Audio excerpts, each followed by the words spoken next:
Welcome, friends and family. It's Elena, and I'm so happy to be back with my dearest friend, sister, generational wisdom ancestor, Lauren Zander. Hi, Lauren and I, oh my gosh. Lauren and I have been working together now for almost, 8 years? More. I think it's been a while. 2010. Yes. Thank God, because when I met Lauren, things were not going super well, and I didn't have a teacher who was giving it to me straight. I didn't have a teacher who could teach me how not to lie and how to tell the truth and how to own my side of the yard in every situation. And I'm pretty sure that within the first 5 minutes of sitting down with her at lunch, she had me nailed for lying, cheating, all kinds of, oh my goodness, on many different levels of my life. Yeah. Not just cheating on other people, but cheating on myself. Lauren said it so straight, in fact, that I was whipped into shape almost instantly and went and cleaned up so many of my individual messes within a week's time. I started doing the homework.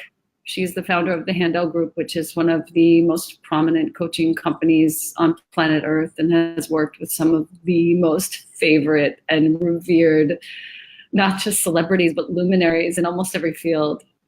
And when I started doing that homework, I started to see how very simple it is to learn how to tell the truth and to live my best life as my best self. Yeah, you rock that homework, honey. If the whole world did the homework as quickly as because what makes you so radical and awesome is that the minute you get something is right, like deeply correct, you go straight and then you get to reap all the benefits of what that is. And everyone else, like everyone who's listening to you, loves you, of course, for that. And so, and I have always been in awe of your willingness to tell on yourself once you know you need to, and why. And it still happens every day. You know why? Because we got the original ticket called being human. Right. Ticket in. The ticket is in. I will never stop thanking you for the way that you helped my son's daddy and I come to a really beautiful place. I was actually in the airport the other day and he had just lost his wallet, and James and I were standing there, and it's come so far that he and James are very, very dear to each other, like the brothers they never had. And James stood in this shop next to me and he said, "Tony's new wallet." Like this. And of course I got him his new wallet. And it's like, it's not even a second thought. Right. That's my family. You taught me that person is my family. You taught me that my son's father is somebody who should be respected no matter what. No matter what the behavior is. And as a result, no matter what my behavior was, he shows me the same respect. Yes. And that for my child has been a revolution. Yeah, I would say that when I got you to get that you're never losing Tony and you can't keep the list on him, because that's like keeping a list on your son. And even though you don't connect those dots will always be connected in the sub world. And that to love him is to honor your son. And you were like, well, that makes a lot of sense, right? Like you went bam. And it was a click. It was a click, right? And so for all the people who want to hate their baby daddies or baby mommies, regardless of what you've been through, it's just not going to turn out, right? It's like not the answer. And to translate Lauren speak, which is when you're quote unquote on somebody, it means that you're holding a grudge. And this is one of the most deleterious things that you can ever do in your life, not just for the other person, not just for your child or children, but for your own cellular health. Grudges cause disease, period. You've seen it happen a million times if you're watching this. You've seen it happen in your relatives. They don't talk to this one anymore. They don't talk to that one anymore. And it becomes this ugly animal, beast, instinctive energy inside of the body that does nobody any good. Yeah. So that's a great gift that you've given me, and I'll never stop thanking you for it. That's all I can say. But we're here to talk about this, which is a project that basically was born of this work. And when my dear friend Gabrielle Hartley, who was a colleague of mine at Cornell University, we graduated in 1982. She and I always loved each other. We always laughed together. She came to me and said, I would love for you to contribute some yoga and meditation ideas to this divorce project I'm working on. And I was like, cool. And we started to sort of batter back and forth a little bit. What ended up happening was that she and I started to unravel this beautiful process of 5 steps, super simple, steeped in your work, Lauren, but not specifically your work. And you're mentioned a lot. Thanked a lot. The process is going from patience to clarity, to respect, to peace, to forgiveness. At each turn, we have a meditation or one yoga pose or even a little series of poses. We have some very practical ways to look legally at your situation, some things to make amends for, and some things to actually take stock of, from financial to legal to energetic and otherwise. And so I want to just introduce the book. It's called Better Apart. This is the galley copy. I'm so excited. Wait, you have to show those 2 roads splitting beautifully. I love your book. Yes. I love it. Hey, look at that. It's okay. It looks beautiful. Maybe we are better apart. Yes. Maybe we are. The wonderful truth of this book is that it's for anyone and everyone. It doesn't matter what stage you're at, whether you've already separated, divorced, whether you're thinking about it, you're not sure if you should. This is a wonderful way to look at your situation. From my perspective of my work with Lauren, and I'll walk you through the 5 steps in just a moment, your experience of coaching couples and individuals and teaching them how to own their part, I think is the most valuable aspect of what you've done for me, even though there's so many other things that I've learned with you and from you. Can you speak a little bit to that for the folks who are watching and thinking, yeah, maybe I am better apart and I don't know how to start? Wow. Good question. So, there's so many things that are contributing to why people aren't allowed to leave, right? Facing failure, facing the truth about your unhappiness, facing the truth that you made the choice and you want to fix everything, right? So there's so much baggage on failure versus that being apart is better, right? And that you're never, right? So that to be lovers and to be best friends and to love to be together and spend your life with someone and raise a family with someone, that has to be your favorite person on earth, not someone you're going to endure. And I just, when David and I, who the love of my life, and I got married, we made a promise, and our promise was that we will leave if we're unhappy, right? Like we promised divorce. And we even had it in our vows, right? Like I promise that it is going to be okay if we are not just as in love as we are today to leave. And then our joke is, it's like, wow, it's been 20 years and it's still kind of like, I'm so happy to be here. And it's true. So, I have a very different view about that marriage is sacred and it's about happiness. Right. And it's about joy to be together, and that it needs to be on a scale of 1 to 10. It really needs to be an 8. And it doesn't mean that bad things don't happen. It just means that the depth and respect of being together and wanting to work it out is like a force in you that you respect and love yourself for. And if you need to tell the truth, go, I don't have that. Right. I haven't had that. I never had that. I don't even know what you're talking about. Then explore that in this book. Okay. So that's one. And then the second thing is just, what is love all about? Right. Like people have not stopped and really figured out what they think love is all about. And so most people are like, I know what he or she should do for me, and he's not. And because he, therefore I, right? Like everything in life is a reaction.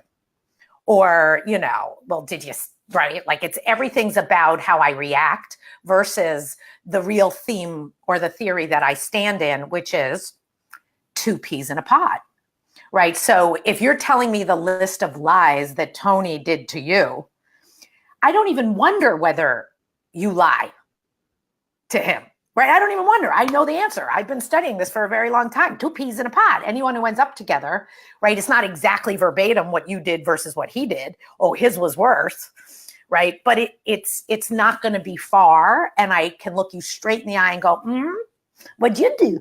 Right? And I'm sorry, everyone who's sitting in your marriage or wondering what you're doing and you go, him, you're pointing, you really have to stop and go, oh, me too.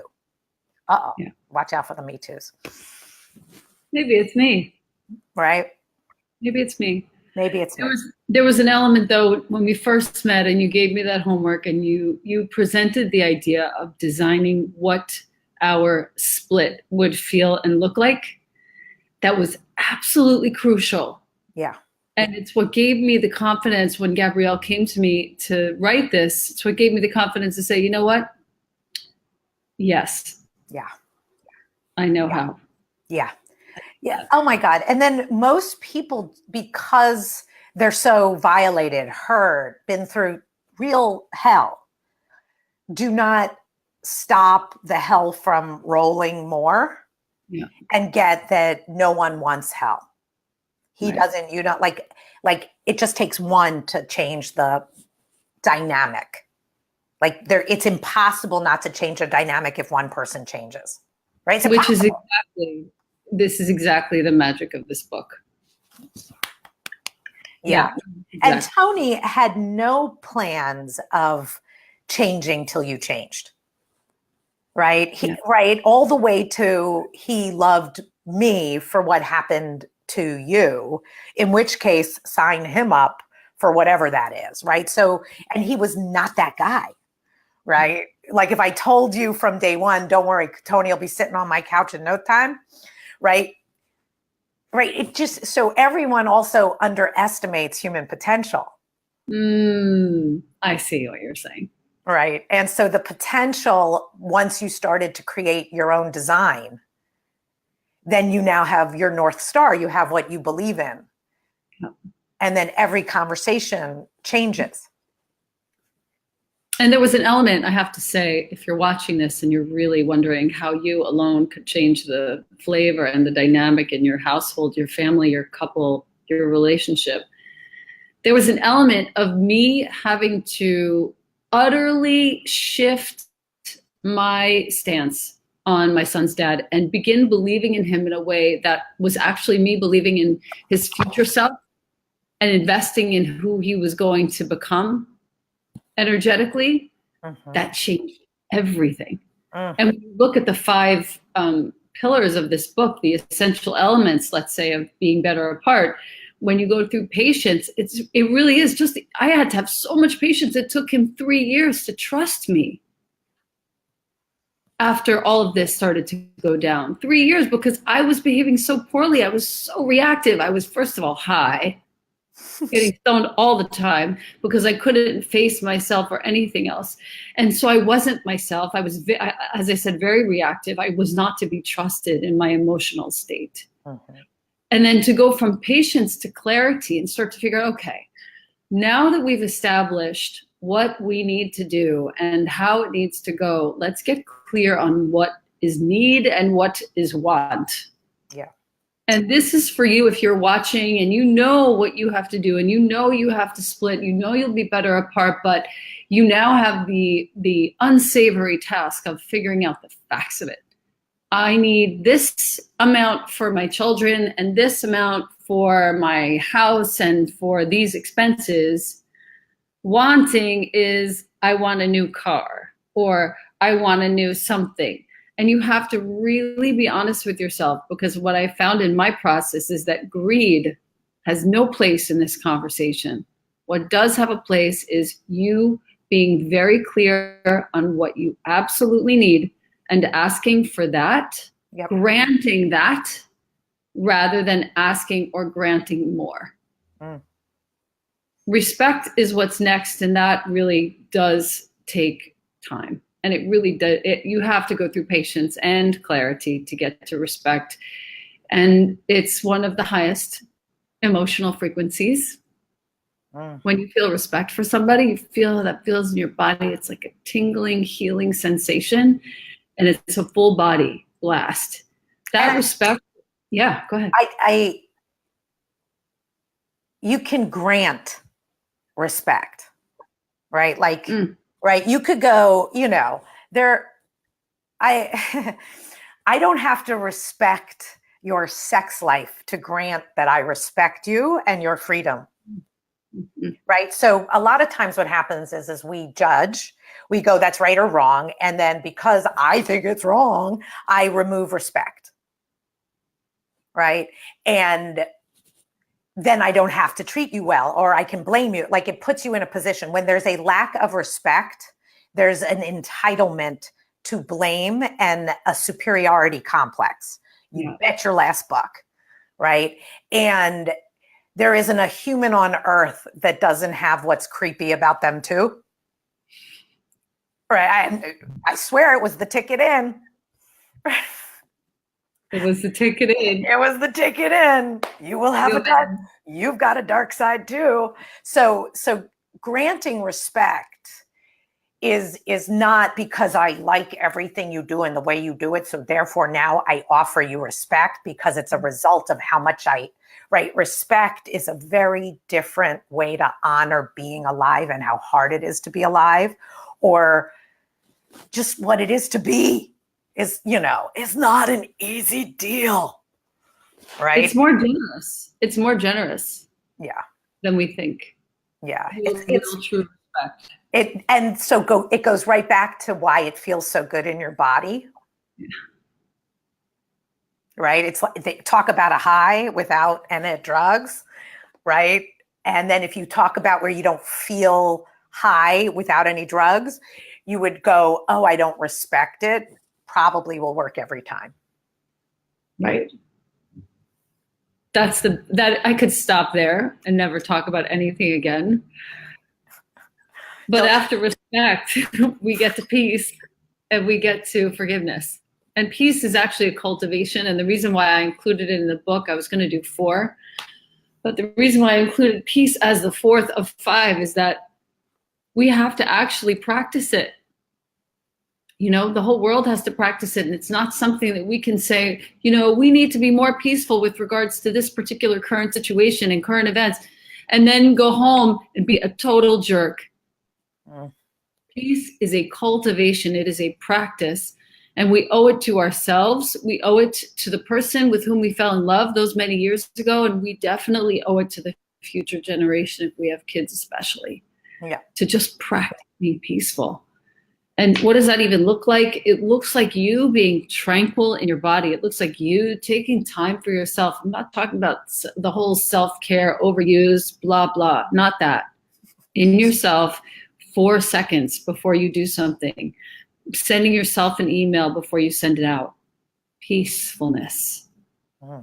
That to me is such a strong and important part of my day. And it comes, I have to remember it many, many times a day, because there's lots of different things that could happen and choices that I could make in the direction so far away from peace. Yeah. And then that leads to forgiveness. It's a gift you give to yourself. It's a gift you give to your kid. It's also a gift you give to your ex. Oh, let me say this one.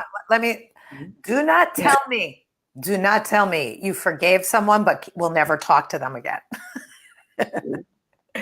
Do not tell me you forgave someone like, oh yes, I forgave them. I just don't want to ever deal with them again. Like, oh, but I'm still superior. I forgave them, but I can't be with them. I promise that is not a component. Like, forgiveness really loves and accepts. It doesn't mean you're okay with lots of things for yourself about that, but you really can forgive and you're not a shaming. Like, there's a list of how you really forgave.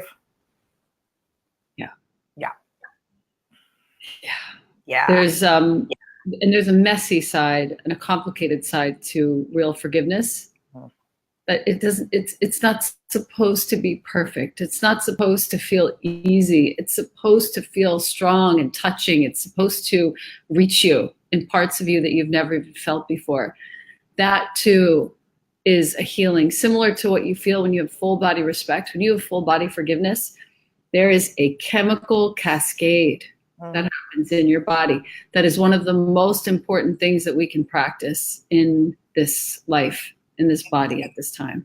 And then because when you say that, I think about that I forgave my mother, right? And that does not mean my mother didn't do everything that I could hate her for, right? I'm entitled, if I wanted to be separate, not right. Like I'm entitled not to be remarkably in love with my mother because I have a list on her, or I've had a list on her.